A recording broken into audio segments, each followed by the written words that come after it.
G'day, Aaron Boostock. This is the Gen 2 heater hose kit for the R chassis. I've gone through and remade it and revamped it. We'll start here. So I've added a knurling here for the guys with the bruised port. This should help stabilise that fitting for you. It's still the same block everywhere else, so it's still an ORB8, so you can move all the fittings around depending on what setup you're running.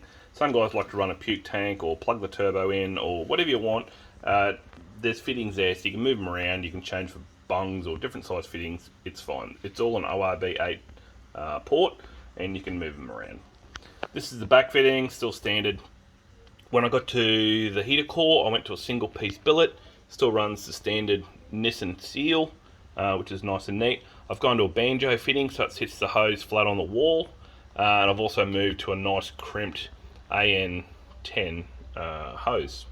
And you can see how flush and how nice that is. This setup sits the hose very flat on the wall, plenty of room for dump pipes and everything else.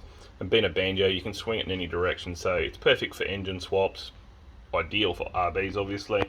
For the guys who aren't buying the hose kit and want other answers, you can fit a normal banjo on there and screw a hose fitting on there.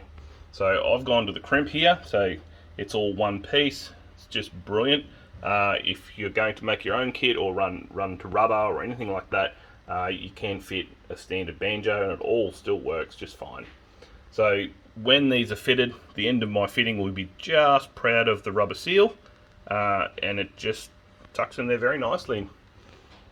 Anyway, you can find these on the website with all the other parts, and the kits will be upgraded soon. You'll see them all listed on the website. Thanks for watching. See ya.